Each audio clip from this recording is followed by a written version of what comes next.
Greetings to all in Jesus precious name. నా పేరు Priscilla. మీరు చూస్తూనే ఉన్నారు దొరక గాస్పెల్ టీమ్ ఛానల్లో. చాలామంది ఈ యొక్క మెసేజెస్ గురించి చాలామంది కామెంట్స్ చేస్తూ ఉన్నారు. దాన్ని బట్టి నేను చాలా సంతోషిస్తూ ఉన్నాను. చాలామంది ప్రేయర్ రిక్వెస్ట్ కూడా పంపిస్తూ ఉన్నారు. నేను ప్రతి ఒక్కరి ప్రేయర్ రిక్వెస్ట్ని చూసి నా యొక్క ఏకాంత ప్రార్థనలో మిమ్మల్ని ప్రతి ఒక్కరిని జ్ఞాపకం చేసుకుంటూ ఉన్నాను. మేము ప్రార్థన చేస్తూనే ఉన్నాం. అయితే నేను త్వరలో ఈ యొక్క దొరక గాస్పెల్ టీంలో ఒక టాపిక్ని రిలీజ్ చేయబోతూ ఉన్నాను. అయితే ఆ టాపిక్ గురించి ముందే ఒక చిన్న ఇంటిమేషన్ ఇవ్వాలని చెప్పి ఆలోచన కలిగింది. నేను ఎప్పుడు ఇలా చేయలేదు, ఈ టాపిక్ చెప్పబోతున్నాను అని.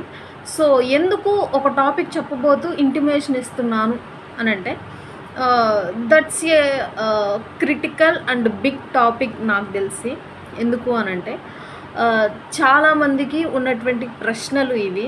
నేను చెప్పబోయే టాపిక్లో చాలామంది ప్రశ్నలు సమాధానాలు వచ్చేస్తాయి అని చెప్పి నా నమ్మకం. ఎందుకు అనంటే, ప్రతి ఒక్కరూ అనుభవించేటువంటిదే ఈ యొక్క సమస్య. సో ఈ సమస్య బైబిల్ ప్రకారంగా చాలామందికి అర్థం కాక ఏదో వాళ్ళకు తోచినట్టు చెప్పేస్తూ ఉన్నారు. సో కొంతమంది దానిలో ఆ యొక్క సమస్యలో పడి బయటకు రాలేకపోతూ ఉన్నారు. కాబట్టి నేను ఆ టాపిక్ గురించి మాట్లాడాలని చెప్పి ఆశపడుతూ ఉన్నాను.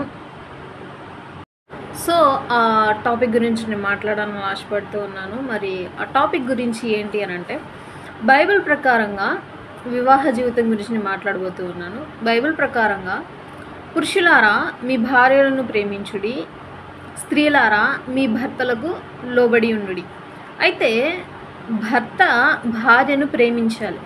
ఇప్పుడు భార్య వేరొకరితో అక్రమ సంబంధం పెట్టుకున్న భార్యను ప్రేమించాలా? భార్య భర్తకు ఎదురు తిరిగి భర్తనే చంపాలి అన్న విషయంలో కూడా భర్త భార్యను ప్రేమించాలా? ఇప్పుడు సెకండ్ క్వశ్చన్, భార్యలారా మీ భర్తలకు లోబడి ఉండి.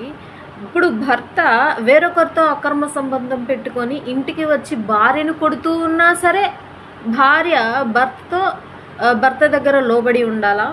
మరి భర్త భార్యను పట్టించుకోకుండా బయట వాళ్ళతో తిరుగుతూ కొన్ని మాదక ద్రవ్యాలకు లోనయ్యి తన ఆరోగ్యం పాడు చేసుకొని తన జీవితాన్ని నాశనం చేసుకొని భార్య జీవితాన్ని నాశనం చేస్తున్నా సరే భార్య భర్తకు లోబడే ఉండాలా?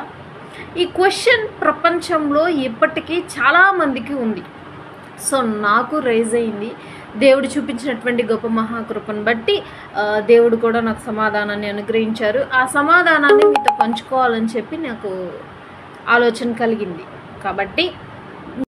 కాబట్టి త్వరలో నేను దీనికి ఒక సమాధానంగా ఒక మెసేజ్ని ప్రిపేర్ అవుతున్నాను. సో ఆ యొక్క మెసేజ్ని త్వరలో దొరక గాస్పెల్ టీమ్ ఛానల్లో నేను అప్లోడ్ చేయబోతూ ఉన్నాను. కనుక ఈ యొక్క సమాధానముల కొరకు ఈ యొక్క మీలో ఉన్నటువంటి రగిలినటువంటి ప్రతి ఒక్క క్వశ్చన్స్కి ఆ యొక్క మెసేజ్ ఒక గొప్ప సమాధానంగా, గొప్ప ఆన్సర్గా, గొప్ప వెలుగుగా ఉండబోతుంది. కనుక ప్రతి ఒక్కరూ ప్రార్థనాపూర్వకంగా ఆ యొక్క మెసేజ్ వినాలని చెప్పి మనవి చేస్తూ ఉన్నాను. ప్రతి ఒక్కరూ ఆ మెసేజ్ విని మీకు ఏమి అర్థమైందో తిరిగి కామెంట్ రూపంలో నాకు తెలియజేయవలసిందిగా మనం అందరికీ వందనాలు. God bless you.